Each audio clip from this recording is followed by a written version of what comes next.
안녕하세요. 5월 8일 말씀 묵상을 시작해 보겠습니다. 오늘은 신명기 15장 1절에서 11절 말씀인데요. 오늘 말씀을 제가 묵상하면서 배려라는 그 단어를 한번 생각해 보면서 하나님께서 이스라엘 백성들을 배려하시는 서로들 간의 그 배려의 규례에 대해서 한번 생각해 보았습니다. 배려는 사실 누군가를 섬기기 위한 어떤 대상을 두고 표현하는 단어이기도 하지만, 이 배려를 통해서 사실 우리가 더 많은 은혜와 감사, 그리고 또 우리 안에 풍성함을 경험하게 되는 단어인 것 같습니다. 하나님께서 약속하신 그 땅에서 이스라엘 백성들은 서로 배려하며 살아야 했습니다. 하나님의 은혜를 입은 자들이기 때문입니다.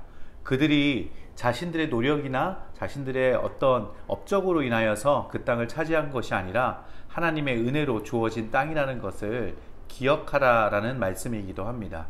1, 2절 말씀을 제가 먼저 읽어보겠습니다. 매 7년 끝에는 면제하라. 면제의 규례는 이러하니라.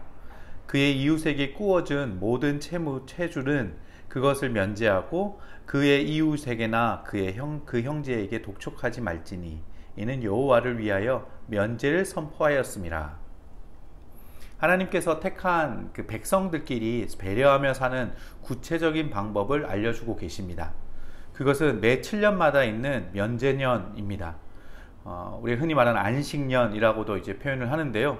이 7년째 안식년이 되면 꾸어진 것을 면제하고 이웃에게나 형제에게 빚 독촉을 하지 말라라고 말씀하고 계십니다.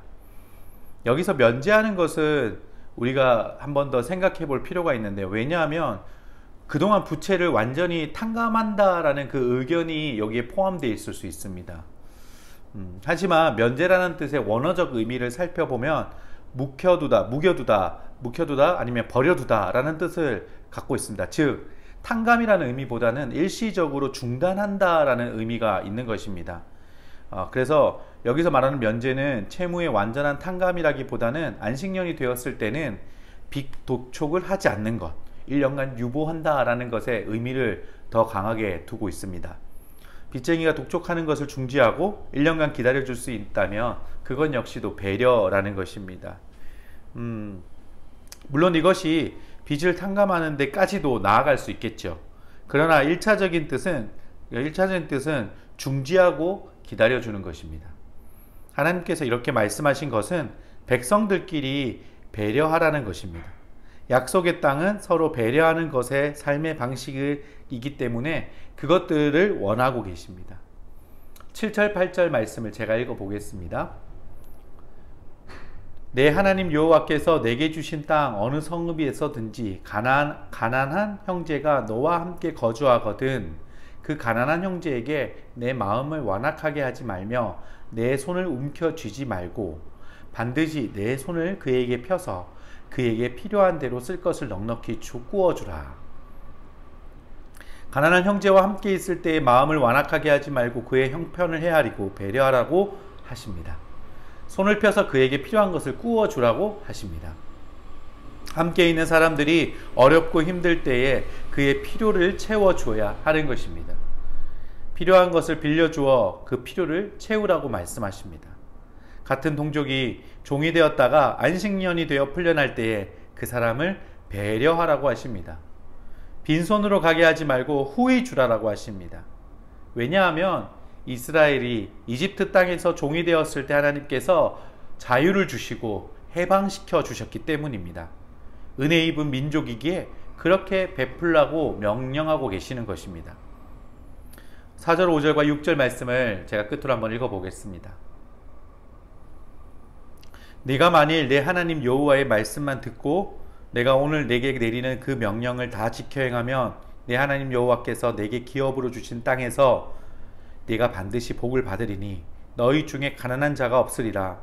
내 하나님 여호와께서 내게 허락하신 대로 내게 복을 주시리니 내가 여러 나라에 꾸어 줄지라도 너는 꾸지 아니하겠고 네가 여러 나라를 통치할지라도 너는 통치를 당하지 아니하리라. 하나님의 의도하신 대로 가나안이 배려하는 땅이 된다면 하나님께서 그 땅을 복되게 하시고 친히 지켜나가시고 꾸임을 당하지 않고, 예, 그리고 통치하는 그런 땅이 되겠다라고 말씀하시는 것입니다. 다른 나라에게 꾸어주는 민족이 되고 여러 나라에 통치하는 민족으로 세우신다라는 약속을 오늘 하고 계십니다. 하나님께서 이 약속이 주어졌습니다. 이제 선택은 저희가 해야 될 것입니다. 남을 배려하며 산다라는 것은 우리가 이런 하나님의 축복을 누리게 되는 인생이 되는 것입니다. 하나님께서 내가 사는 곳을 복되게 하실 것임을 하나님이 약속해 주셨습니다. 오늘 이 안식년 규례 특별히 멈추고 그 빚을 하나님께서 탕감하라 라고 말씀하셨던 그 명령 가운데 우리의 삶에서 때로는 돌아보아야 될 사람들, 그리고 우리 주변에 가난하고 힘들어하는 사람들이 있다면 우리가 그들을 함께 품고 같이 걸어나갈 수 있는 하나님의 넉넉함이 우리 안에서도 똑같이 일어나기를 소망해 봅니다. 함께 기도하겠습니다. 주님, 하나님의 놀라우신 은혜가 우리의 삶 속에서 다시 한 번 더 펼쳐지고 그 약속이 일어나기를 소망합니다. 오늘 15장 말씀을 통하여서 우리 안에 이기적이고 자기중심적이고 움켜쥐려는 마음이 아닌 하나님의 은혜로 살아가는 자들은 어떻게 살아가야 되는가를 알려주셨습니다. 가난한 자를 돌볼 뿐만 아니라 함께 우리가 그들을 위하여서 나누고 흘려보낼 수 있는 넉넉한 인생 되게 하여 주시옵소서. 우리 안에 물질이 넉넉하기에 그들에게 넉넉함을 펼치는 것이 아니라 하나님, 우리에게 주신 모든 것이 하나님의 은혜임을 고백하는 그 넉넉함을 우리에게 허락하여 주시옵소서. 예수님의 이름으로 기도드립니다. 아멘.